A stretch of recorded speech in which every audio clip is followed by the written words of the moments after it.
Hello guys, ఈరోజు మన topic వచ్చేసి గమ్మీ స్మైల్. గమ్మీ స్మైల్ అంటే ఏంటి, దానికి ఏం ట్రీట్మెంట్ చేస్తామన్నది ఈరోజు మనం తెలుసుకుందాము.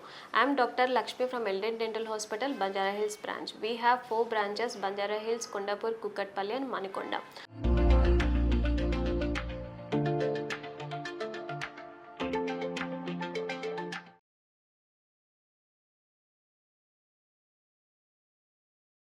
సో గమ్మీ స్మైల్ అంటే ఏంటి?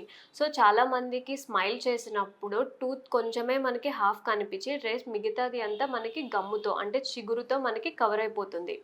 లైక్ మీరు ఎగ్జాంపుల్‌గా నిహారిక వాళ్ళని చూడొచ్చు. సో వాళ్ళకేంటంటే టూత్ ఇక్కడి వరకు ఉంటే గమ్ మాత్రం ఇంకా హాఫ్ ఆఫ్ టూత్‌కి మనకు వచ్చేస్తది.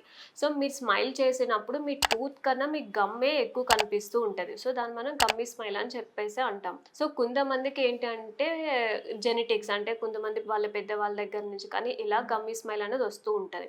అండ్ ఇంకా కొంతమందికి ఏమవుతుంది అంటే అలైన్‌మెంట్ సరిగ్గా లేకపోతే, సో ఏదైతే టూత్ ఉంటుందో అది అలైన్‌మెంట్ సరిగ్గా లేకపోతే మనకి గమ్ము అనేది ఎక్కువ ఫార్మ్ అయిపోతూ ఉంటాయి. సో దాంట్లో కూడా మనం గమ్మీ స్మైల్ అనేది చూడొచ్చు. So in case gummy smile ఉంటే ట్రీట్మెంట్ ఏంటి? సో ఒకటి వచ్చేసరికి క్రౌన్ లెంథనింగ్ అని చెప్పేసి మనం చేస్తాము. సో క్రౌన్ లెంథనింగ్ ఏంటి అంటే ఏదైతే ఎక్స్ట్రా గమ్ ఉందో, ఏదైతే టూత్ ని మనకి కవర్ చేస్తుందో ఆ గమ్ ని మనం లేజర్ తో రిమూవ్ చేస్తాం. సో ఎంతవరకు రిమూవ్ చేయాలో ఒకసారి depends on patient to patient different ఉంటుంది. సో ఎంతవరకు మనం రిమూవ్ చేయాలన్నది లేజర్ తో రిమూవ్ చేసేసి దానికి మనం సూచర్ వేస్తాము. సో సూచర్ వేస్తే ఒక 5 days తర్వాత మనం సూచర్ అనేది రిమూవ్ చేస్తాము. సో అదొక ప్రొసీజర్ ఉంటుంది. కొంతమందికి అలైన్మెంట్ త్రూ వస్తుంది. సో అలైన్మెంట్ త్రూ వచ్చిన గమ్మీ స్మైల్ వాళ్ళకి మనం ఎల్ఎన్ఎస్ ఆర్ బ్రేసెస్ అన్నది మనం సజెస్ట్ చేస్తూ ఉంటాం. సో వన్స్ ఆ ఆర్థో ట్రీట్మెంట్ అయిపోయింది, ఎల్ఎన్ఎస్ ఆర్ బ్రేసెస్ కంప్లీట్ అయిపోయింది అంటే గమ్మీ స్మైల్ అన్నది ఇంకో ఉండదు. సో ఇలా 2 ప్రొసీజర్స్ ఉంటాయి మనకి. అండ్ దీనివల్ల బెనిఫిట్స్ ఏంటి అంటే మీరు ఎప్పుడైతే స్మైల్ చేస్తారో కాన్ఫిడెంట్‌గా స్మైల్ చేయొచ్చు.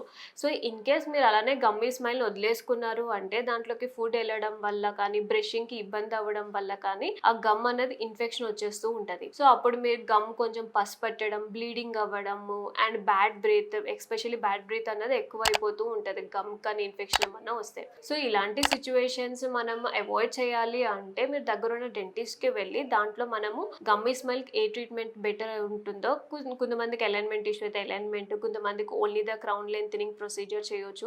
సో అలాంటిది ఒకసారి డైరెక్ట్‌గా మేము చూసిన తర్వాత మేము సజెస్ట్ చేస్తూ ఉంటాం. సో దాన్ని బట్టి మీరు అలైనర్స్ ఆర్ క్రౌన్ లెంథనింగ్ ప్రొసీజర్ అనేది డిసైడ్ చేసుకోవచ్చు. సో నెక్స్ట్ వచ్చేసరికి సూచర్స్ అన్నవి 5 daysలో. ఇది పెద్ద ప్రొసీజర్ ఏమి ఉండదు, లేజరే కాబట్టి అంత మీరు భయపడాల్సిన అవసరం ఉండదు. సో కొంచెం ఎనెస్థీషియా ఇస్తాం. ఎనెస్థీషియా ఇచ్చి ఎంతవరకు కట్ చేయాలన్నది కొంచెం ఆ లేజర్‌తో అనేది ట్రిమ్ చేస్తాము. ట్రిమ్ చేసి సూచర్ వేసి వదిలేస్తాం. And this is not the అంటే అంత పెద్ద ప్రొసీజర్ అయితే కాదు. సో దీని గురించి మీకేమైనా డౌట్ కానీ, క్వెషన్స్ కానీ ఏమన్నా ఉంటే మీరు కింద స్క్రోల్ అవుతున్న నెంబర్‌కి కాల్ చేయొచ్చు. Thank you.